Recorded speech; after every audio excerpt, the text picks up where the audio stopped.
Hello students, welcome back to the online classes. पहा, last lecture मध्ये आपण surface tension वरती कोणत्या कोणत्या गोष्टींचा परिणाम होतो याच्याबद्दलचा स्टडी करत होतो. म्हणजेच factors affecting the surface tension. ठीक आहे, आपण फ्लुइड मेकॅनिक्सचा पार्ट स्टडी करत आहोत. त्यामध्ये फ्लुइड स्टॅटिक्स मध्ये आपण सरफेस टेन्शन बद्दलचा स्टडी करत होतो. त्यामध्ये सरफेस टेन्शन, सरफेस एनर्जी, त्यानंतर अँगल ऑफ कॉन्टॅक्ट याबद्दलचा स्टडी, या कन्सेप्ट आपण ऑलरेडी स्टडी केला. आणि आपण सरफेस टेन्शन वरती अफेक्ट करणारे किंवा सरफेस टेन्शनची व्हॅल्यू चेंज करणारे फॅक्टर्स कोणते कोणते आहेत त्याच्याबद्दलचा स्टडी करत आहोत. ओके, सो फर्स्ट फॅक्टर आपण त्यामध्ये स्टडी करणार आहोत, दॅट इज द इम्प्युरिटी. ठीक आहे, म्हणजे तुम्ही जेव्हा एखाद्या लिक्विडमध्ये एखादी इम्प्युरिटी ऍड करता तेव्हा त्या इम्प्युरिटीचा त्या लिक्विडच्या सरफेस टेन्शन वरती कशा प्रकारचा परिणाम होतो याच्याबद्दलचा स्टडी आपल्याला या पॉइंटमध्ये करायचा आहे. ओके, आता इम्प्युरिटी तीन प्रकारच्या असतील. एक म्हणजे त्या पर्टिक्युलर लिक्विडमध्ये कम्प्लिटली सोल्युबल असलेली इम्प्युरिटी. दुसरं म्हणजे त्या लिक्विडमध्ये स्पॅरिंगली सोल्युबल म्हणजेच काही प्रमाणात सोल्युबल असलेल्या इम्प्युरिटीज. आणि तिसरं म्हणजे insoluble impurities. Insoluble impurities. Okay, पहा, लक्षात घ्या. सगळ्यात महत्वाचं जे पर्टिक्युलरली सरफेस टेन्शन असतं ते इम्प्युरिटी आणि टेम्परेचर या दोन मेन फॅक्टर्स वरती डिपेंड असतं. म्हणजे एखादं प्युअर वॉटर आहे, समजा प्युअर वॉटर आणि वॉटरमध्ये काहीतरी तुम्ही सॉल्ट वगैरे ऍड केलं, या दोघांचं जर तुम्ही सरफेस टेन्शन कम्पेअर केलं तर ते वेगळं वेगळं येणार आहे. म्हणजे प्युअर वॉटरचं सरफेस टेन्शन वेगळं असेल आणि त्यामध्ये तुम्ही सॉल्ट वगैरे ऍड केलं तर त्याच्यामुळे त्याच्यामध्ये जे सरफेस टेन्शन असणार आहे ते वेगळं असणार आहे. ठीक आहे, सो पहिला पॉइंट आपण इथं डिस्कस करूयात की इम्प्युरिटीचा सरफेस टेन्शन वरती कशा प्रकारचा इफेक्ट होतो. How impurity affects the surface tension. त्यामध्ये तीन पॉइंट्स लक्षात घ्यायचे. एक म्हणजे अशा इम्प्युरिटीज ज्या वॉटर सोल्युबल आहेत. आपण वॉटर बद्दलच जास्त डिस्कशन करत आहोत, स्टँडर्ड लिक्विड वॉटर. ओके, त्यानंतर स्पेरिंगली सोल्युबल इम्प्युरिटीज आणि त्यानंतर आहे इनसोल्युबल इम्प्युरिटीज. तर लक्षात घ्या, ज्या सोल्युबल इम्प्युरिटीज असतात या सोल्युबल इम्प्युरिटीज जेव्हा ऍड करतो आपण तेव्हा सरफेस टेन्शन जे आहे ते इन्क्रीज होतं.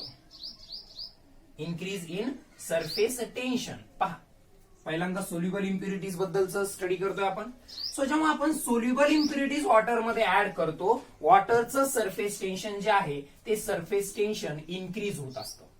फॉर एक्झाम्पल, कॉमन सॉल्ट जर तुम्ही वॉटरमध्ये ऍड केलं, common salt that is NaCl हे जर तुम्ही वॉटरमध्ये ऍड केलं तर आपल्याला माहिती आहे मीठ पाण्यामध्ये पूर्णपणे विरघळल्या जातं. म्हणजे एक सोल्युबल इम्प्युरिटी आहे. मग मीठ पाण्यामध्ये टाकलं, ते पाण्यामध्ये विरघळलं, म्हणजे वॉटरमध्ये आपण एक सोल्युबल इम्प्युरिटी ऍड केली आहे. या सोल्युबल इम्प्युरिटी ऍड केल्यामुळे वॉटरचं सरफेस टेन्शन जे आहे ते इन्क्रीज होतं.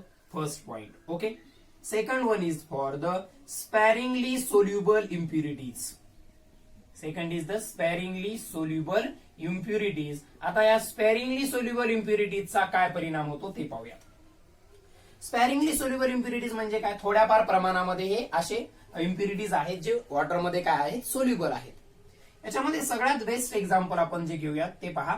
आपण जे पाण्यामध्ये सोडा वगैरे टाकतो कपडे धुण्यासाठी, आपण डिटर्जंट वगैरे वॉटरमध्ये जे टाकत असतो.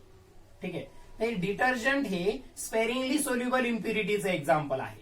डिटर्जंट हे स्पेरिंगली सोल्युबल इम्प्युरिटीचं एक्झाम्पल आहे. जेव्हा वॉटरमध्ये डिटर्जंट आपण ऍड करतो तेव्हा decrease in surface tension. Decrease in surface tension. Okay, आता लक्षात घ्या, जी वॉशिंगची प्रोसेस असते म्हणजे पाण्यामध्ये कपडे धुवून निघतात, त्याच्यावरती जी डर्ट मळ वगैरे साचलेला असतो तो निघून जातो. परंतु आपण पाण्यामध्ये जर डिटर्जंट ऍड केलं तर आणखीन चांगल्या प्रकारे जे डर्ट त्या कपड्यांवरती जमा झालेली असते ती आणखीन चांगल्या प्रकारे रिमूव्ह होते. आपल्याला माहिती आहे कपडे चांगल्या प्रकारे वॉश करण्यासाठी आपण डिटर्जंटचा यूज करतो. मग आपण त्या डिटर्जंटच्या केमिस्ट्रीमध्ये न जाता सरफेस टेन्शन इथं कशा प्रकारे हेल्प करतं ते पाहणार आहोत. पहा, डिटर्जंट वॉटरमध्ये एक स्पॅरिंगली सोल्युबल इम्प्युरिटी आहे, म्हणजे थोड्याफार प्रमाणामध्ये ते तिथं सोल्युबल आहे. डिटर्जंट ऍड केल्यामुळे वॉटरचं सरफेस टेन्शन डिक्रीज होतं. डिटर्जंट ऍड केल्यामुळे वॉटरचं सरफेस टेन्शन काय होतं, डिक्रीज होतं. आणि सरफेस टेन्शन जर डिक्रीज झालं तर ते वॉटर जे आहे ते त्या फॅब्रिक सोबत, आपले जे क्लोथ्स आहेत त्याच्या फॅब्रिक सोबत चांगल्या प्रकारचा कॉन्टॅक्ट बनवू शकतं आणि डर्ट चांगल्या प्रकारे रिमूव्ह केल्या जाऊ शकते. लक्षात येते का? पहा, जेव्हा आपण प्युअर वॉटरनं जर कपडे धुण्याचा प्रयत्न केला तर ते एकदम स्वच्छ नाही निघणार. ठीक आहे, म्हणजे प्युअर वॉटर म्हणण्यापेक्षा जेव्हा आपण डिटर्जंट ऍड न करता नुसतं पाण्यानंच जर वॉशिंग करत गेलो तर काय होणार आहे? कपडे व्यवस्थित निघत नाहीत. मग सरफेस टेन्शनची कन्सेप्ट इथं कशा प्रकारे यूज होते पहा. डिटर्जंट ऍड केल्यामुळे वॉटरचं जे सरफेस टेन्शन आहे ते डिक्रीज होतं. वॉटरचं जे सरफेस टेन्शन आहे ते डिक्रीज होतं. सरफेस टेन्शन डिक्रीज झाल्यामुळे वॉटर खूप चांगल्या प्रकारे त्या क्लोथ्सच्या फॅब्रिक सोबत कॉन्टॅक्ट निर्माण करू शकतो. कारण हायर सरफेस टेन्शन जर असेल, हायर सरफेस टेन्शन असेल तर जो एरिया ऑफ कॉन्टॅक्ट असणार आहे तो चांगल्या प्रकारे नसेल, म्हणजे वॉटर त्या फॅब्रिक सोबत खूप चांगल्या प्रकारचा कॉन्टॅक्ट नाही मेंटेन करू शकणार जेव्हा सरफेस टेन्शन हायर असतं त्यावेळेस.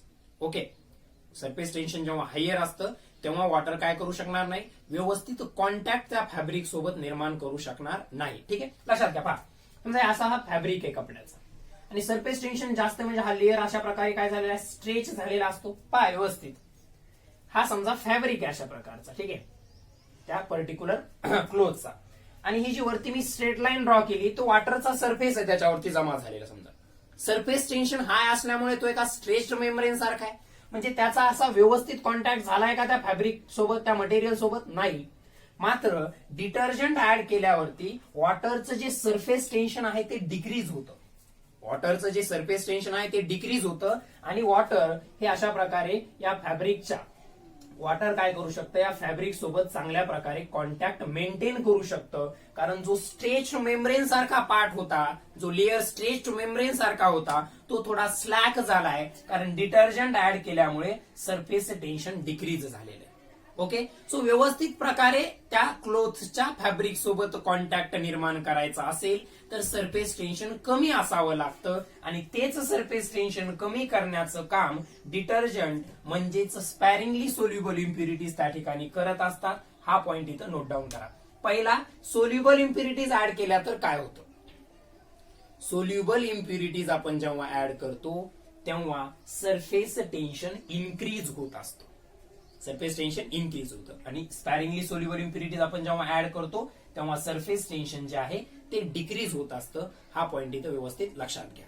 ओके, सो आता पुढचा पॉइंट, ज्या इम्प्युरिटीज कशा आहेत, इनसोल्युबल आहेत. समजा तुम्ही लिक्विडमध्ये इनसोल्युबल इम्प्युरिटीज ऍड केल्या तर काय होईल? 3 टाईप मी इथं लिहिले होते इम्प्युरिटीजचे. सो तिसरा जो पॉइंट आहे तो म्हणजे इनसोल्युबल इम्प्युरिटीज जर ऍड केल्या, इनसोल्युबल इम्प्युरिटीज जर ऍड केल्या तर त्याचा सरफेस टेन्शन वरती काय परिणाम होतो? तर सगळ्यात महत्वाचा पॉइंट, परत एकदा सरफेस टेन्शन हे डिक्रीजच होणार आहे. सरफेस टेन्शन हे काय होणार आहे? डिक्रीज होणार आहे. म्हणजे जे इम्प्युअर वॉटर असतं पहा त्याचं सरफेस टेन्शन कमी असणार आहे. त्याच्यामध्ये समजा पर्टिक्युलर पहा, जेव्हा सोल्युबल इम्प्युरिटीज वॉटरमध्ये असतात तेव्हा सरफेस टेन्शन हाय असतं. मात्र इनसोल्युबल इम्प्युरिटीज जेव्हा वॉटरमध्ये असतील तेव्हा त्याचं सरफेस टेन्शन कमी असेल. कारण इनसोल्युबल इम्प्युरिटीज आपण जेव्हा वॉटरमध्ये ऍड करतो तेव्हा सुद्धा त्याचं सरफेस टेन्शन डिक्रीजच होतं. हेच मर्क्युरीच्या एक्झाम्पल मध्ये सुद्धा पाहू शकता तुम्ही. ठीक आहे, आपण जर जनरली पाहिलं तर एखाद्या सरफेसवरती मर्क्युरी अशा प्रकारचा ड्रॉप बनवते. एखाद्या सरफेसवरती मर्क्युरी अशा प्रकारचा, माहिती आपल्याला, हे टँजंट जर इथं ड्रॉ केली तुम्ही तर हा अँगल ऑफ कॉन्टॅक्ट येतो आणि अँगल ऑफ कॉन्टॅक्ट मर्क्युरीसाठी कसा असतो? ऑब्च्युस अँगल असतो. याचा स्टडी आपण केलाय. म्हणजे असा स्पेरिकल ड्रॉप त्या ठिकाणी मर्क्युरीचा फॉर्म होतो एखाद्या सरफेसवरती. ओके, मात्र मर्क्युरीला जर डस्ट चिटकलेली असेल म्हणजे ही काय आहे? इम्प्युरिटी आहे एक प्रकारची. डस्ट काय आहे? इम्प्युरिटी आहे एक प्रकारची, आणि ती डस्ट तिथं चिटकलेली असल्यामुळे तो मर्क्युरी अशा प्रकारचा स्पेरिकल ड्रॉप बनवू शकणार नाही. जर मर्क्युरीचा असा एक्झॅक्ट स्पेरिकल ड्रॉप बनवायचा असेल तर ती डस्ट तिथून रिमूव्ह केली पाहिजे, कारण त्या डस्टचा त्या मर्क्युरीच्या सरफेस टेन्शनवरती परिणाम झालाय. आणि आपल्याला माहिती आहे सरफेस टेन्शन आणि अँगल ऑफ कॉन्टॅक्ट काय आहेत? रिलेटेड टर्म्स आहेत. सरफेस टेन्शन आणि अँगल ऑफ कॉन्टॅक्ट या रिलेटेड टर्म्स आहेत. ओके, त्यामुळे सरफेस टेन्शन वरती इफेक्ट होतोय त्याचा म्हणजे अँगल ऑफ कॉन्टॅक्ट वरती इफेक्ट होईल आणि ऑब्व्हियसली तो स्पेरिकल ड्रॉप तशा प्रकारे बनणार नाहीये.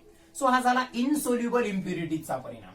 इनसोल्युबल इम्प्युरिटीज आपण जेव्हा लिक्विड मध्ये ऍड करतो तेव्हा त्या गिव्हन लिक्विडचं जे सरफेस टेन्शन आहे ते सरफेस टेन्शन डिक्रीज होत असतं, हे या ठिकाणी लक्षात ठेवा. ओके, क्लिअर आहे. सो हा झाला इम्प्युरिटीजचा होणारा परिणाम. आपण स्टडी काय करतोय, factors affecting the surface tension of liquid.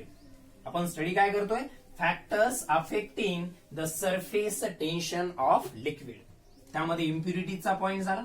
So second point is the temperature. Second point is the temperature. So टेम्परेचरचा परिणाम काय आहे पहा. जनरली, ठीक आहे, generally increase in temperature reduces the surface tension. Increase in temperature reduces the surface tension. जर temperature मध्ये वाढ झाली, जनरली लिक्विडच्या टेम्परेचर मध्ये वाढ झाली तर सरफेस टेन्शन जे आहे ते रिड्यूस होणार आहे म्हणजे डिक्रीज होणार आहे. लक्षात येत आहे. टेम्परेचर जर वाढलं तर काय होतं, त्या ठिकाणी सरफेस टेन्शन डिक्रीज होतं. पहा, एक प्रिकॉशन घ्यायला सांगतात जेव्हा आपण नवीन कपडे विकत घेतो. एक प्रिकॉशन्स घ्यायला सांगतात नवीन कपडे विकत घेतो तेव्हा. Do not wash with hot water किंवा वॉर्म वॉटर त्याला म्हणतात. सो गरम पाण्याने कपडे धुतले नाही पाहिजे जे आपण नवीन विकत घेतो. त्याचं कारण आणि त्याचं सरफेस टेन्शनशी रिलेशन कशा प्रकारचं आहे ते पहा. अशा प्रकारे का सांगितलं जातं की do not wash the cloth, new cloth with hot water. पहा, लक्षात घ्या, हॉट वॉटर म्हणजे टेम्परेचर वाढलेलं आहे. वॉटर हॉट आहे म्हणजे टेम्परेचर काय झालेलं आहे, इन्क्रीज झालेलं आहे. ओके, मग टेम्परेचर इन्क्रीज झाल्यामुळे सरफेस टेन्शन काय झाले, कमी झाले. टेम्परेचर पहा, हे काय आहे, टेम्परेचरचा सरफेस टेन्शन वरती काय परिणाम होतो हे सांगितलं आपण. तर सरफेस टेन्शन जर टेम्परेचर इन्क्रीज झालं, टेम्परेचर जर काय झालं, इन्क्रीज झालं तर सरफेस टेन्शन काय होणार आहे, डिक्रीज होणार आहे, रिड्यूस होणार आहे. मग आपल्याकडे समजा हॉट वॉटर आहे, आपल्याकडे काय आहे, हॉट वॉटर आहे. मग हॉट वॉटर आहे म्हणजे टेम्परेचर वाढलं, टेम्परेचर वाढलं म्हणजे सरफेस टेन्शन रिड्यूस झाले, कमी झाले. टेम्परेचर वाढलंय म्हणजे सरफेस टेन्शन रिड्यूस झालेलं आहे, कमी झालंय. मग सरफेस टेन्शन कमी झाल्यामुळे काय होईल, तर ते वॉटर त्या क्लोथच्या फॅब्रिक सोबत खूप चांगल्या प्रकारचा कॉन्टॅक्ट निर्माण करेल, ज्यामुळे त्या फॅब्रिकचा कलर वगैरे जाऊ शकतो. ठीक आहे ना. वॉटरने जर खूप चांगल्या प्रकारे कॉन्टॅक्ट मेंटेन केला आणि सगळी डर्ट तिथून रिमूव्ह केली तर त्या डर्ट सोबत त्या फॅब्रिकवरती सुद्धा त्याचा परिणाम होऊ शकतो, त्याचा कलर जाऊ शकतो, ते फॅब्रिक वीक होऊ शकतं. कारण वॉटरचा कॉन्टॅक्ट खूप चांगल्या प्रकारे त्या फॅब्रिक सोबत होईल जेव्हा आपण हॉट वॉटर यूज करतो. तुम्ही बऱ्याच वेळेस पहा, डिटर्जंट किंवा जे आपण सोप यूज करतो वॉशिंगसाठी, यांचा सुद्धा वापर कमीत कमी केला गेला पाहिजे असं आपल्याला सुचवलं जातं आपण जिथून कपडे घेतो तिथून. ठीक आहे. याचं कारणच असं आहे की सरफेस टेन्शन या सगळ्या कंडिशन, डिटर्जंट ऍड करणे किंवा वॉटरचं टेम्परेचर इन्क्रीज करणे, या सगळ्या गोष्टीमुळे त्याचं सरफेस टेन्शन कमी होत आहे.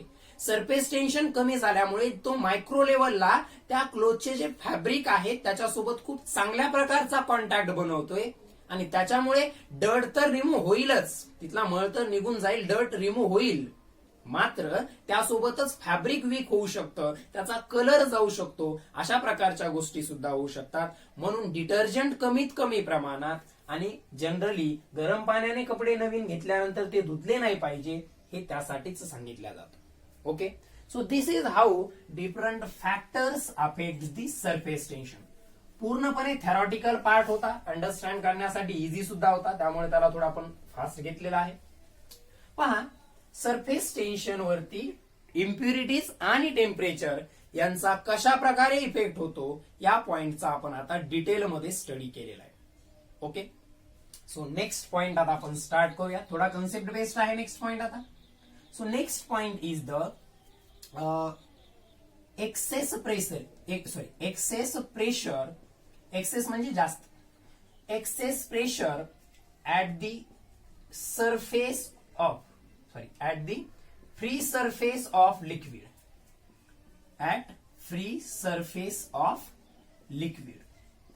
लिक्विडच्या सरफेसला, ठीक आहे, फ्री सरफेस ऑफ लिक्विड कशाला म्हणतो आपण त्याबद्दलचा स्टडी आपण ऑलरेडी केलाय. पहा मी तीनही सोबतच एक्सप्लेन करतोय त्या ठिकाणी. पहा अशा प्रकारचा एक कंटेनर आहे, ग्लास कंटेनर, ज्यामध्ये इथपर्यंत लिक्विड घेतलेला आहे. डायग्राम ए मध्ये लिक्विडचा सरफेस कसा आहे, प्लेन आहे, ठीक आहे. त्यानंतर पहा बी इथं ड्रॉ करतोय मी. या कंडिशन मध्ये पहा लिक्विडचा सरफेस जो आहे it is upper convex. Upper कॉन्व्हेक्सचा अर्थ होतो आपण वरतून पाहत आहोत तेव्हा तो कॉन्व्हेक्स दिसणार आहे. आणि थर्ड कंडिशन इथं ड्रॉ करतोय मी लिक्विडचा. हे लिक्विडचे सरफेस या तीन प्रकारचे असू शकतात ना. आपण लिक्विडचा free surface angle of contact नुसार कशा प्रकारे प्लेन असू शकतो किंवा अप्पर कॉन्व्हेक्स असू शकतो किंवा अप्पर कॉन्केव्ह असू शकतो हे ऑलरेडी एक्सप्लेन केलेलं आहे आपण कोएजिव्ह आणि ऍडेजिव्ह फोर्सेसची कन्सेप्ट यूज करून. So here it is a upper concave. Upper convex झाला, हा इथं आहे अप्पर कॉन्केव्ह. ओके, आता लक्षात घ्या प्लेन, अप्पर कॉन्व्हेक्स आणि अप्पर कॉन्केव्ह हे तीन सरफेसेस घेतले. आपण स्टडी करतोय access pressure at the free surface of liquid. Access pressure at the free surface of liquid. आता मी काय केलं या सगळ्यांमध्ये लक्षात घ्या, दोन पॉइंट्स घेतलेले आहेत ए आणि बी. हा ए पॉइंट झाला, हा बी पॉइंट इथं सुद्धा घेतोय. हा ए पॉइंट आहे, हा बी पॉइंट आहे. ओके, या इथे सुद्धा इथं हा ए पॉइंट आहे आणि हा बी पॉइंट आहे. आता लक्षात घ्या ए आणि बी पॉइंट मधला लेवल डिफरन्स जो आहे, ए आणि बी पॉइंट मधला लेवल डिफरन्स जो आहे तो अप्रॉक्सिमेटली 0 आहे. लेवल डिफरन्स 0 का म्हणतोय मी, कारण ते दोन एकमेकांच्या खूप जवळ असलेले पॉइंट आहेत. म्हणून P equals to rho G H फॉर्म्युल्यातला हा एच 0 झाला तर त्यांच्यातला प्रेशर डिफरन्स या फॉर्म्युल्यामुळे किंवा लेवलमुळे जो प्रेशर डिफरन्स येत असतो आपल्याला माहिती आहे. समजा लिक्विड मध्ये एक पॉइंट सर्टन इथं एक पॉइंट आहे आणि इथं एक पॉइंट आहे, तर या दोन पॉइंट मधलं मी माझे बोट का इथं एक पॉइंट आहे लिक्विड मध्ये आणि इथं एक पॉइंट आहे, तर या दोन पॉइंट मधलं प्रेशर वेगवेगळं का असतं, या लेवल डिफरन्समुळे. त्यांच्यातला डिफरन्स कितीचा असतो प्रेशरचा, रो जी एच एवढा. किती असतो त्यांच्यातला pressure difference, rho G H. कारण एक इथं आहे आणि त्याच्यापासून एच एवढ्या खाली डेप्थ वरती एक पॉइंट आहे इथं, तर त्यांच्यामध्ये प्रेशर डिफरन्स असणार आहे. किती असणार आहे तो रो जी एच. मात्र या तीनही कंडिशन मध्ये या ए आणि बी पॉइंट मधला लेवल डिफरन्स जवळपास 0 आहे. कारण पहा ते दोनही पॉइंट एकमेकांपासून व्हर्टिकली जर तुम्ही त्यांच्या पोझिशनचा विचार केला तर एकमेकांच्या या व्हर्टिकल डिस्टन्स मध्ये खूप काही अंतर नाहीये. त्यामुळे त्यांच्यातला लेवल डिफरन्स अप्रॉक्सिमेटली 0 आहे. म्हणजे पहिला पॉइंट इथं हा नोट डाऊन करायचा आहे की ए आणि बी चं प्रेशर लेवल डिफरन्समुळे तर वेगवेगळं नाहीये.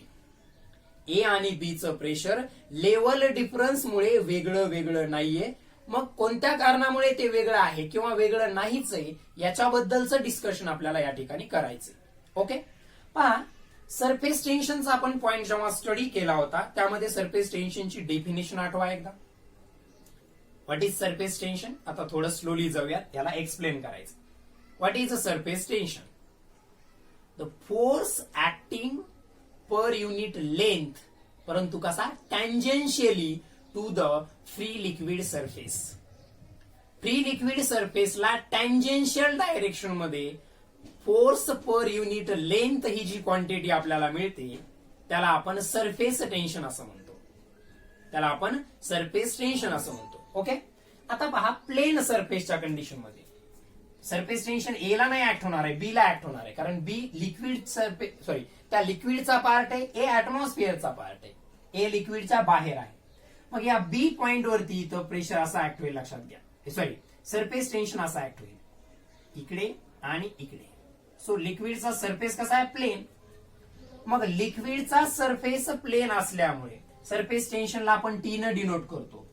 सरफेस टेन्शनला आपण टी न डिनोट करतो. मी सरफेस टेन्शनच्या फोर्सला इथं टी न डिनोट करतो, एवढं इथं लक्षात ठेवायचं. चुकून काय होतं लक्षात घ्या. आपण ठीक आहे आपण असं लिहितो ना, surface tension equals to force per unit length. परंतु मी या फोर्स साठी, ठीक आहे, आपण फोर्स साठी एकच सिम्बॉल यूज करूयात, कन्फ्युजन दूर करूया.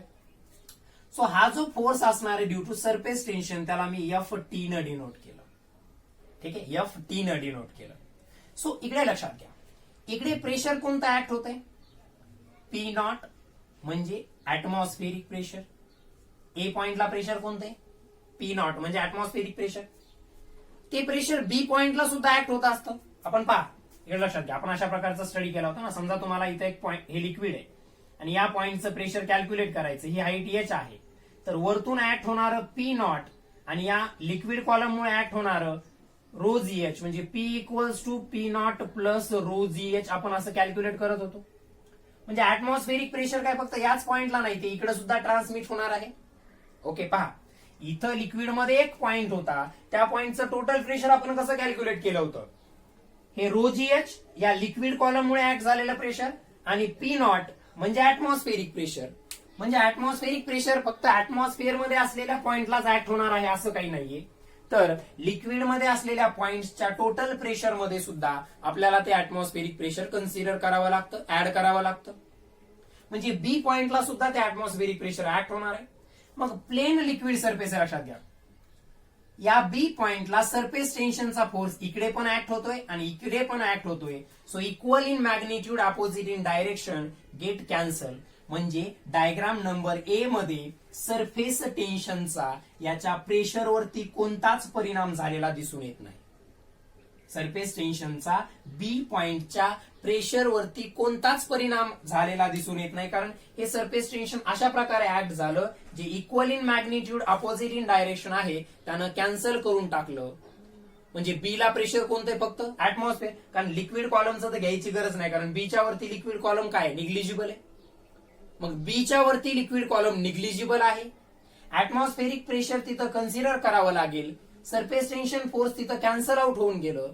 मग शिल्लक काय राहिलं तर बी ला सुद्धा प्रेशर ऍटमॉस्फेरिक प्रेशर एवढंच आहे. म्हणजे प्लेन सरफेस असताना PA equals to PB equals to P naught म्हणजे ऍटमॉस्फेरिक प्रेशर आलं. म्हणजे इथं कोणत्याही प्रकारचं एक्सेस प्रेशर आपल्याला त्या लिक्विडच्या मध्ये किंवा बाहेर दिसत नाहीये. पहा, 3 गोष्टी इथं प्रेशरला कारणीभूत आहेत.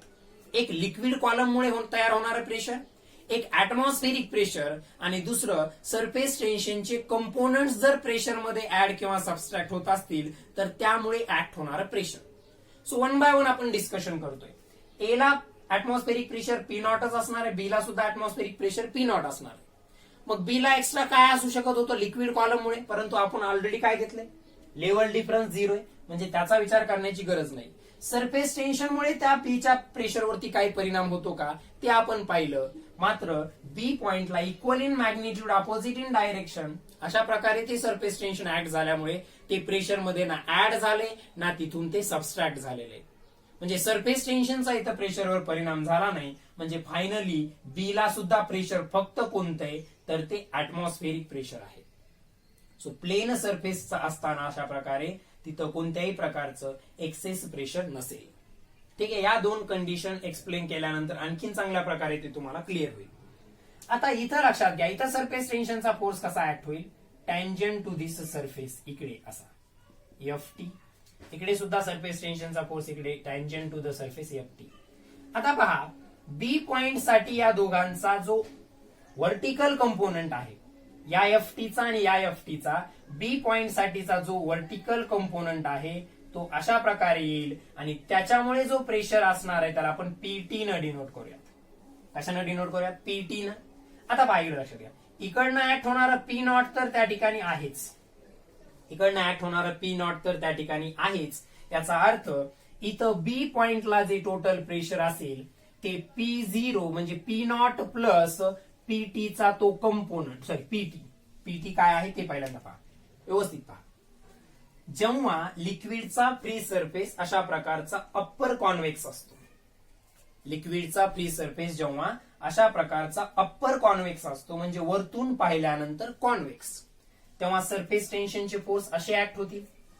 मग या दोघांना तुम्ही जर रिझॉल्व्ह केलं, फक्त व्हर्टिकल कंपोनंटचा विचार करा, एफ टीच्या व्हर्टिकल कंपोनंटचा, तर एफ टी म्हणजे सरफेस टेन्शनच्या फोर्समुळे जो व्हर्टिकल कंपोनंट असणार आहे तो व्हर्टिकली डाऊनवर्ड असेल, तो व्हर्टिकली डाऊनवर्ड असेल.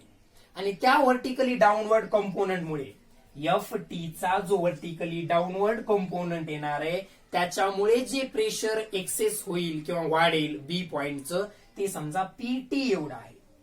आता ऑलरेडी पहा, पी नॉट हे प्रेशर तर ए पॉइंटला पण आहे आणि बी पॉइंटला पण आहे. ए तर ऑलरेडी ऍटमॉस्फिअरचा पॉइंट म्हणजे त्याचं प्रेशर तर पी नॉटच आहे, परंतु ते इकडे सुद्धा ट्रान्समिट होत असतं. मग बी ला सुद्धा प्रेशर पी नॉट तर आहेच, ते इथं पण आहे, इथं पण आहे आणि इथं पण आहे.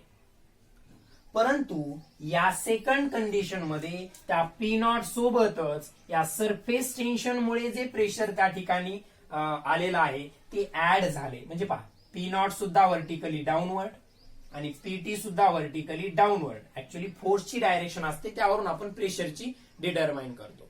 सो पी नॉट सुद्धा व्हर्टिकली डाऊनवर्ड, पीटी सुद्धा व्हर्टिकली डाऊनवर्ड, म्हणजे दोघांची काय होईल, ऍडिशन. म्हणजे पहा, ए ला प्रेशर फक्त पी नॉट आहे आणि बी ला pressure P naught plus PT आहे. म्हणजे पहा, याचा अर्थ pressure at B is greater than pressure at A. इथं कसं होतं, pressure at B equals to pressure at A. म्हणजे काय, तर अप्पर कॉन्व्हेक्स सरफेस साठी inside the liquid surface pressure excess असतं, जास्त असतं. म्हणजे बी ला जास्त आहे as compare to the A, कारण बीचं एचं हे एवढंच आहे, बी मध्ये त्यात ही एक्स्ट्राचं ऍड झालंय due to the surface tension. Diagram व्यवस्थित पाहिली तर ते लक्षात येईल. ठीक आहे, आता इथं या, इथं पहा बी पॉइंटला सरफेस टेन्शनचा फोर्स एफ टी, हा एफ टी इकडे, हा एफ टी इकडे. आता लक्षात घ्या व्यवस्थित. आता पी नॉट ची डायरेक्शन कुठे, P naught is acting vertically downward. Okay, आता पहा, तुम्ही जर या एफ टी ला रिझॉल्व्ह केलं, या एफ टी ला रिझॉल्व्ह केलं तर त्यांचा व्हर्टिकल कंपोनंट जो बी पॉइंटला ऍक्ट होणार आहे तो व्हर्टिकली अपवर्ड असेल. रिझॉल्युशन ऑफ फोर्सेस तुम्हाला चांगल्या प्रकारे माहिती आहे. बी पॉइंटला तो सरफेस टेन्शनचा फोर्स जर तुम्ही रिझॉल्व्ह केला तर त्याचा जो व्हर्टिकल कंपोनंट असणार आहे तो व्हर्टिकल कंपोनंट हा व्हर्टिकली अपवर्ड असणार आहे. व्हर्टिकल कंपोनंट हा व्हर्टिकली अपवर्ड असणार आहे आणि त्या एफ टीच्या व्हर्टिकल कंपोनंटमुळे जे प्रेशर तिथं असणार आहे त्याला समजा आपण डिनोट केलं पीटी न. फोर्समुळे प्रेशर तर ऍक्ट होतच असतं, force upon area, normal force upon area. मग या कंडिशन मध्ये बीचं प्रेशर काय असेल, पीबी इक्वल्स टू, ठीक आहे, सो हे थोडं रब करतो, इथं अप्पर कॉन्केव्ह सरफेस येतो. सो पीबी इक्वल्स टू काय असणार आहे, पी नॉट तर असेलच, कारण पी नॉट ए ला पण आहे बी ला पण आहे, परंतु पीटी त्याच्या अपोजिट ऍक्ट होतंय म्हणजे मायनस पीटी येईल. मग याचं कन्क्लुजन काय असेल, PB is less than P A, कारण ए ला प्रेशर किती आहे पी नॉट आणि बी ला किती आहे, पी नॉट मधून काहीतरी सबस्ट्रॅक्ट झाले पीटी. ते पीटी काय आहे त्याचं एक्सप्लेनेशन आपण पाहिलं. म्हणजे या लिक्विड फ्री सरफेसच्या कंडिशन मध्ये इकडचं प्रेशर जास्त आहे एचं as compare to the B. Okay, यावरून कन्क्लुजन काय निघालं, प्लेन सरफेस असेल तर त्या लिक्विड सरफेसच्या जस्ट अबो आणि जस्ट बिलो पॉइंटला प्रेशर इक्वल असतं. जस्ट अबो आणि जस्ट बिलो पॉइंटला प्रेशर इक्वल असतं. अप्पर कॉन्व्हेक्स सरफेस असेल तर inside the liquid surface pressure जास्त असतं आणि अप्पर कॉन्केव्ह सरफेस असेल तर outside the liquid surface pressure जास्त असतं. म्हणजे ऑब्व्हियसली पहा, इथं बी ला जास्त आहे, इथं ए ला जास्त आहे, म्हणजे कॉन्केव्ह साइडनच प्रेशर जास्त असतं. इकडनं पाहिलं तर ही कॉन्केव्ह आहे, वरतून पाहिल्यानंतर जर कॉन्व्हेक्स आहे, परंतु इकडनं पाहिलं तर कशी कॉन्केव्ह. बी ला प्रेशर जास्त आहे म्हणजे कॉन्केव्ह साइडला जास्त आहे, इथं ए ला जास्त आहे म्हणजे कॉन्केव्ह साइडला जास्त आहे. त्याचं कन्क्लुजन काय, जर लिक्विड सरफेस कर्व असेल तर कॉन्केव्ह साइडचं प्रेशर जास्त असतं. लिक्विड सरफेस जर त्या ठिकाणी कर्व असेल, प्लेन नसेल, अशा प्रकारचा कर्व असेल दोघांपैकी कोणता तरी एक, तर कॉन्केव्ह साइडला त्या ठिकाणी प्रेशर जास्त असतं. एकदम बेस्ट डायग्राम तिन्ही बोर्डवरती सोबतच ड्रॉ केलेल्या आहेत. एक्सप्लेनेशन पण आपण चांगल्या प्रकारे घेतलंय. व्यवस्थित याचा स्क्रीनशॉट काढून घ्यायचा, तुम्हाला अभ्यास करायला मदत होईल याची. ओके, किंवा नोट डाऊन करून घ्या नोटबुक मध्ये. सगळे फोर्सेस, प्रेशर, त्यांच्या डायरेक्शन सगळं व्यवस्थित प्रकारे इथं दाखवलंय. पहा, लेवल डिफरन्समुळे ए आणि बी पॉइंट खूप जवळ आहेत एकमेकांच्या. म्हणजे A just above the liquid surface आहे आणि B just below the liquid surface आहे. म्हणून तीनही कंडिशन मध्ये ए आणि बीचं प्रेशर लेवल डिफरन्समुळे वेगवेगळं नसेल. ए आणि बीचं प्रेशर लेवल डिफरन्समुळे वेगळं वेगळं नसेल. इथं तर ते सेम आहे आणि या दोन कंडिशन मध्ये जो डिफरन्स आहे ए आणि बीच्या प्रेशर मध्ये तो सरफेस टेन्शनमुळे आहे, हे तुमच्या इथं लक्षात आलं असेल. इथं पहा, सरफेस टेन्शनचा जो व्हर्टिकल कंपोनंट बी पॉइंटला ऍक्ट झाला तो व्हर्टिकली डाऊनवर्ड असल्यामुळे त्याच्यामुळे जे प्रेशर क्रिएट होईल ते ऍटमॉस्फेरिक प्रेशर मध्ये ऍड झालं म्हणजे बीचं प्रेशर एच्या तुलनेत जास्त आहे. इथं त्या सरफेस टेन्शनचा व्हर्टिकल कंपोनंट व्हर्टिकली अपवर्ड आहे, म्हणून त्याच्यामुळे जे प्रेशर क्रिएट होईल ते ऍटमॉस्फेरिकच्या अपोजिट आहे, म्हणजे ऍटमॉस्फेरिक प्रेशर मधून ते सबस्ट्रॅक्ट होईल, म्हणजे बी ला ए पेक्षा प्रेशर कमी आहे, हे त्याचं कन्क्लुजन आहे. Okay, so this is excess pressure at the free liquid surface किंवा free surface of the liquid, हा पॉइंट इथं आपण डिस्कस केलेला आहे. ओके, सो याला व्यवस्थित प्रकारे तुम्हाला आता या ठिकाणी समजून घेऊन अभ्यास करायचा आहे. आता लिहून घ्या, नोट डाऊन करा, स्क्रीनशॉट काढा, जे काही करायचं असेल. ओके, नाव नेक्स्ट पॉइंट आपण जो स्टडी करणार आहोत, आपण हे एक्सेस प्रेशर कशाशी संबंधित स्टडी केलं? Free liquid surface. ठीक आहे, नाव आपला पुढचा जो पॉइंट आहे that is the formation of liquid drops and bubbles. Formation of drops and bubbles. So what is the difference between drops and bubble? समजा हा लिक्विड ड्रॉप आहे, तर मध्ये सगळं हे भरीव आहे, म्हणजे लिक्विड आहे पूर्ण, म्हणजे याचा फक्त हाच सरफेस, इकडं काय एअर आणि इकडं काय आहे ते लिक्विड, इकडं काय लिक्विड, म्हणजे एकच इंटरफेस आहे, एअर आणि लिक्विड मध्ये एकच इंटरफेस आहे. मात्र बबल हे अशा प्रकारचा असतो, बबल हा अशा प्रकारचा असतो. सो बबल मध्ये काय असतं पहा, इकडे एअर, इकडे पण एअर आणि मध्ये लिक्विड, मध्ये हे काय आहे लिक्विड. ओके, म्हणजे बबल मध्ये 2 फ्री सरफेसेस असणार आहेत, बबल मध्ये 2 फ्री सरफेसेस असणार आहेत, आणि ड्रॉप्स मध्ये 1 फ्री लिक्विड सरफेस असेल. पहा, म्हणजे ड्रॉप मध्ये मधला पार्ट सगळा लिक्विडनं भरलेला आहे, फक्त एकच हा सरफेसच एअरच्या कॉन्टॅक्ट मध्ये. मात्र बबलच्या कंडिशन मध्ये मध्येही एअर असते, बाहेरही एअर असते, म्हणजे बबलच्या कंडिशन मध्ये हा मधला सरफेस सुद्धा एअरच्या कॉन्टॅक्ट मध्ये, आणि हा बाहेरचा सरफेस सुद्धा एअरच्या कॉन्टॅक्ट मध्ये, आणि एअरच्या कॉन्टॅक्ट मध्ये असलेला लिक्विडचा जो सरफेस असतो त्याला आपण फ्री लिक्विड सरफेस असं म्हणतो. याच्याबद्दलचं डिस्कशन आपण ऑलरेडी प्रिव्हियस लेक्चर मध्ये केलेलं आहे.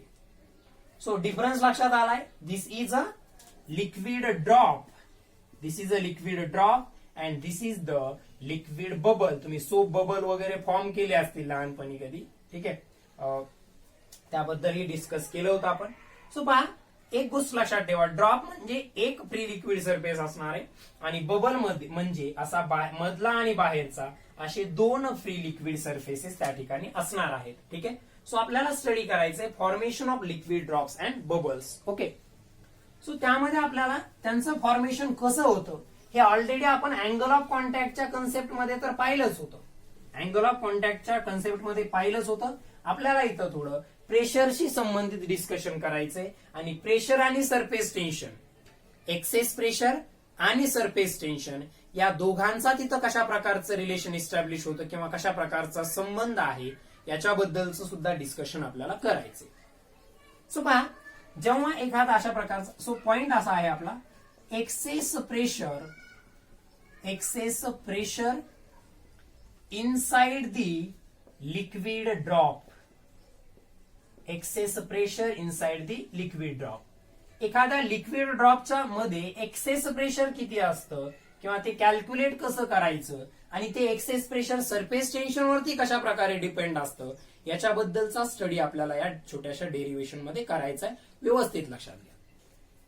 लेट्स सपोज माझ्याकडे हा एक लिक्विड ड्रॉप आहे, बबल नाही आहे, हा काय आहे एक लिक्विड ड्रॉप आहे. ओके, आणि या लिक्विड ड्रॉपची जी रेडियस आहे, या लिक्विड ड्रॉपची रेडियस आहे let suppose small R. Radius किती आहे? Small R. Okay, let suppose याच्या इनसाइडचं प्रेशर आहे पी आय आणि आउटसाइडचं प्रेशर आहे पी नॉट, पीओ. लिक्विड ड्रॉपच्या इनसाइडचं प्रेशर आहे पी आय आणि आउटसाइडचं प्रेशर आहे पी नॉट. सो पहा, आपल्याला आपण आता स्टडी केलं, हा असा आहे ना, तुम्ही थोडासाच पार्ट जर त्या ड्रॉपचा कन्सिडर केला तर हे पी नॉट इकडे आणि पी आय इकडे, म्हणजे मधून तो सरफेस कॉनकेव्ह आहे, बाहेरून कॉन्व्हेक्स आहे, म्हणजे obviously P I is greater than P not. आपण आताच स्टडी केलं फ्री लिक्विड सरफेसेस मध्ये. पहा, हे असं होतं ना, हे असं जेव्हा होतं तेव्हा या साईडनं प्रेशर जास्त होतं, आणि असं असं होतं तेव्हा या साईडनं, म्हणजे कोणत्या साईडनं प्रेशर जास्त असतं? कॉन्केव्ह साईडनं. आणि मग लिक्विड ड्रॉपची मधली साईड कॉन्केव्ह असते. तुम्ही जर एवढा पार्ट कन्सिडर केला, त्या साईडचं प्रेशर पीआय इनसाइड आणि बाहेरच्या साईडचं पी नॉट. ओके, समजत असेल. So PI is greater than PO. मग एक्सेस प्रेशर काय असणार आहे? एक्सेस प्रेशर काय असणार आहे? सो एक्सेस प्रेशर त्या ठिकाणी असणार आहे पीआय मायनस पी0. एक्सेस म्हणजे या दोघातला डिफरन्स किती आहे? मधून एक्सेस किती आहे म्हणजे मधल्या साईडनं आतल्या साईडनं प्रेशर किती जास्त आहे, म्हणजे बाहेरच्या सोबतचा त्याचा काय घ्यावा लागेल? डिफरन्स घ्यावा लागेल. सो लक्षात घ्या, अशा प्रकारचा लिक्विड ड्रॉप एक कन्सिडर केला आपण, ज्याची रेडियस आय आहे, त्याच्या मधून प्रेशर पी आय आणि बाहेरून त्याच्यावरती ऍक्ट होणारा प्रेशर आहे पी नॉट. तर एक्सेस प्रेशर कसं कॅल्क्युलेट करणार? वी नो दॅट हा कॉन्केव्ह सरफेस आहे, मधला सरफेस कॉन्केव्ह आहे, हा बाहेरून पाहिला तर कॉन्व्हेक्स आहे. आणि कॉन्केव्ह साईडला लिक्विडचा फ्री सरफेस जर कर्व असेल तर कॉन्केव्ह साईडचं प्रेशर हे कॉन्व्हेक्स साईड पेक्षा जास्त असतं. आणि ते का जास्त असतं? सरफेस टेन्शन त्याच्या जास्त असण्याला कसं रिस्पॉन्सिबल असतं त्याचं डिस्कशन आपण ऑलरेडी केलेलं आहे. So P I is greater than P not. मग एक्सेस प्रेशर काय असणार आहे? तर P I minus P naught. So हे पी आय मायनस पी नॉटच आपल्याला या ठिकाणी कॅल्क्युलेट करायचं आहे, फाइंड आउट करायचंय. त्याच्यासाठीच डेरिव्हेशन आपण या ठिकाणी पाहणार आहोत. ओके, सो लक्षात घ्या परत एकदा, हे हेडिंग मी या ठिकाणी रब करतोय so that we can use the maximum part of this white board. आता पहा, इनसाइडला प्रेशर पी आय आहे आणि आउटसाइडला प्रेशर पी नॉट आहे. वरती डायग्राम ड्रॉ करूया थोडी. So this is a liquid drop. या लिक्विड ड्रॉपची रेडियस आहे समजा आर एवढी. इनसाइडला प्रेशर पी आय, आउटसाइडला प्रेशर पी नॉट. आपल्याला कॅल्क्युलेट करायचंय P I minus P naught म्हणजे एक्सेस ऑफ प्रेशर. ओके, आता लक्षात घ्या, मधून जास्त प्रेशर असल्यामुळे P I is greater than P naught म्हणजे मधून जास्त प्रेशर असल्यामुळे समजा तो जो पर्टिक्युलर लिक्विड ड्रॉप आहे त्याची साईज अशा प्रकारे वाढणार आहे. त्याची साईज अशा प्रकारे काय होणार आहे? समजा वाढणार आहे. सो पी नॉट इकडनं का वाढली साईज? कारण P I minus P not एवढं प्रेशर एक्सेस आहे इनसाइडला, मधून तेवढं जास्तीचं प्रेशर ऍक्ट होत आहे म्हणून त्याची साईज वाढलेली आहे. ओके, सो त्याची ओरिजिनल रेडियस आहे आर. त्याची ओरिजिनल रेडियस किती आहे? त्याची ओरिजिनल रेडियस आहे आर एवढी. ओके, तो स्पेरिकल आहे, त्याचा शेप कसा आहे? Spherical. And change in radius, excess प्रेशरमुळे जी रेडियस चेंज झाली ती समजा डेल्टा आर आहे. म्हणजे हे चेंज म्हणजे एवढा पार्ट, हा ही एवढी जी थिकनेस आहे, ही एवढी थिकनेस जी आहे it is suppose delta R. कशामुळे? एक्सेस प्रेशरमुळे, मधून प्रेशर जास्त ऍक्ट झाल्यामुळे. सो इनिशियल एरियाला मी A1 न डिनोट करतो, तो काय असेल? 4 पाय आर स्क्वेअर. आणि फायनल एरियाला मी A2 न डिनोट करतो. पहा, स्पेअरचा एरिया काय असतो? 4 पाय मल्टिप्लाइड बाय रेडियसचा स्क्वेअर. एरिया काय असतो? 4 pi multiplied by radius square. So 4 pi finally त्याची रेडियस किती आहे? ओरिजिनल आर प्लस वाढलेली डेल्टा आर म्हणजे आर प्लस डेल्टा आर त्याचा square. Okay, R plus delta R त्याचा स्क्वेअर. सो A2 काय आलं? 4 पाय. याला एक्सपांड करा. So R square plus 2r delta R, A plus B square ना आपण त्याला एक्सपांड करतोय, प्लस डेल्टा आर चा स्क्वेअर. हे त्याचं एक्सपान्शन झालं. हे काय झालं? त्याचं एक्सपान्शन झालं. ओके, आता लक्षात घ्या, delta R square can be neglected.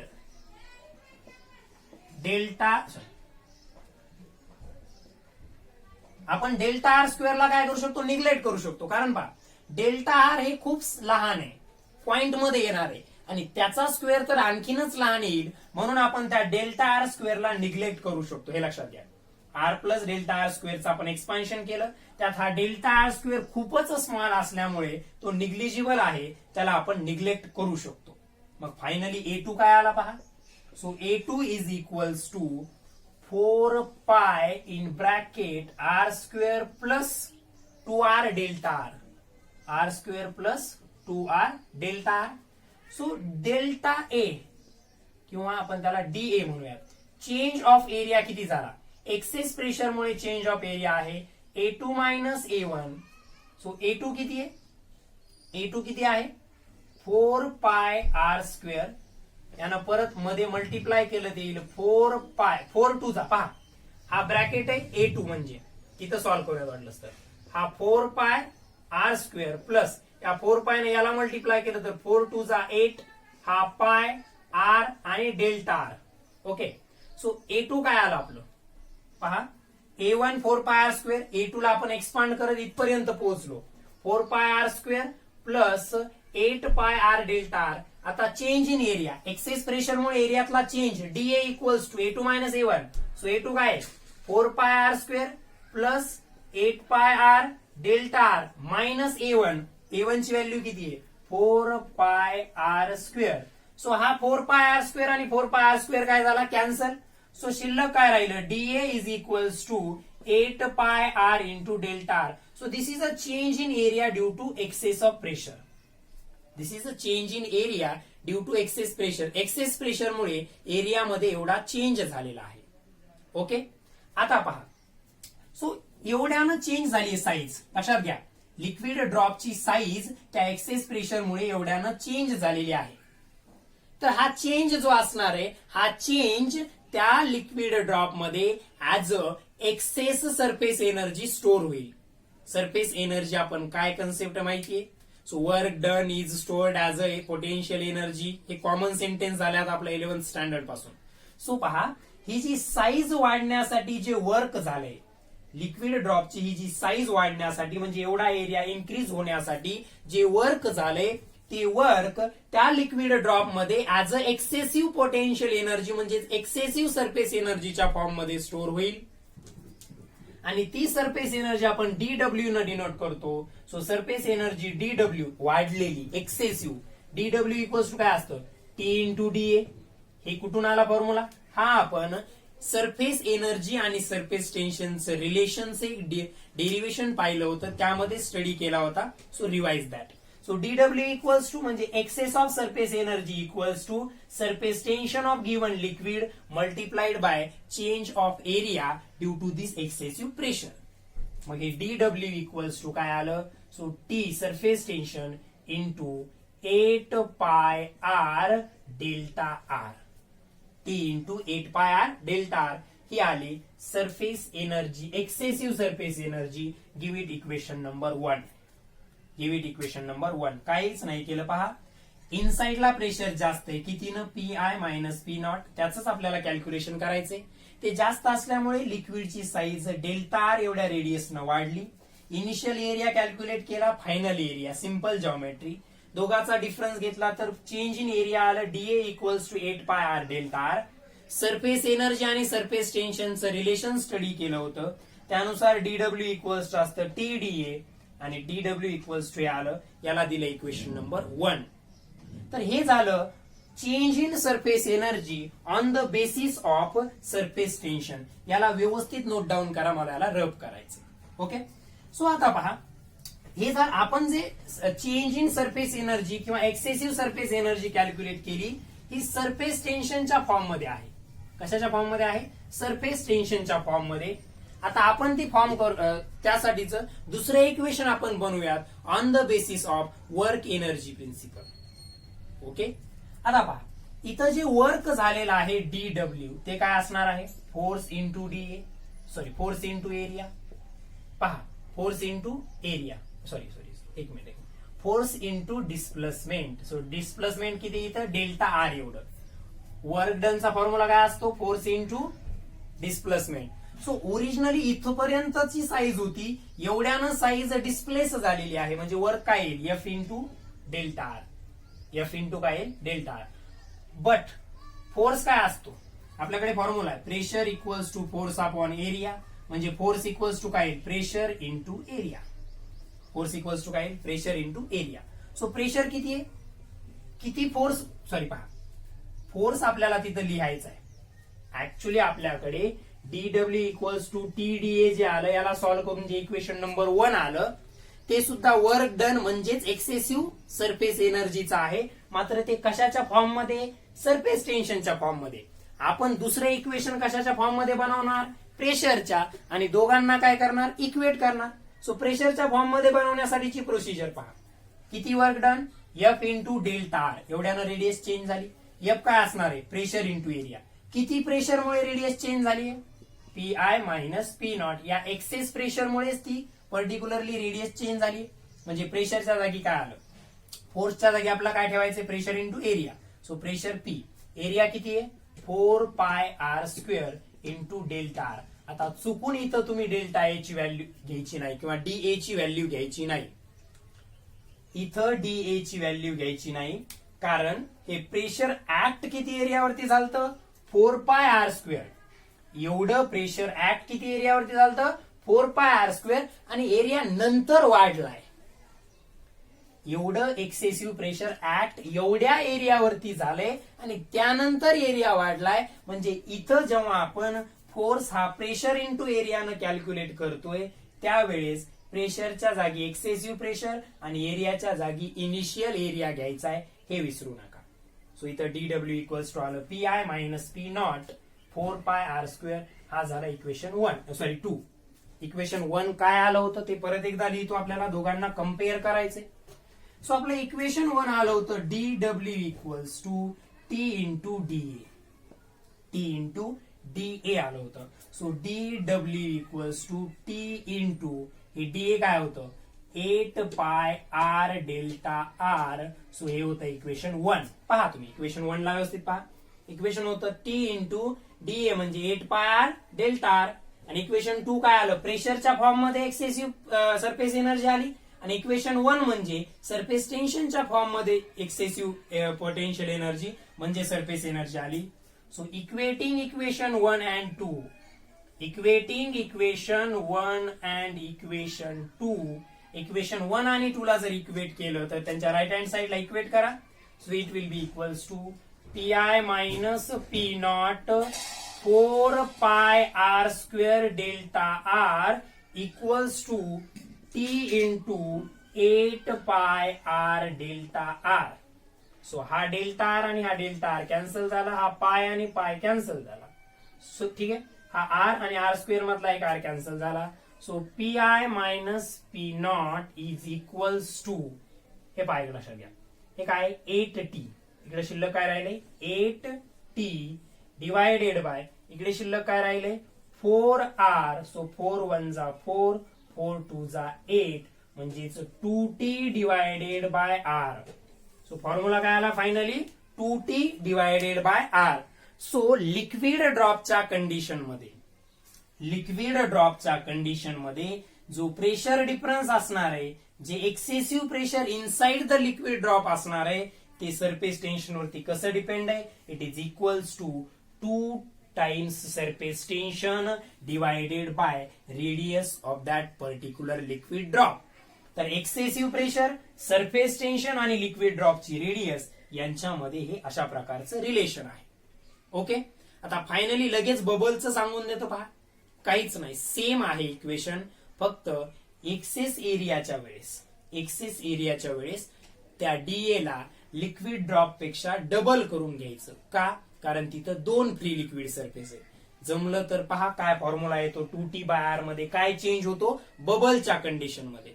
नाहीतर आपण उद्या त्याला 5 मिनिटांमध्ये कंप्लीट करून नेक्स्ट पॉइंटला कंटिन्यू करूया.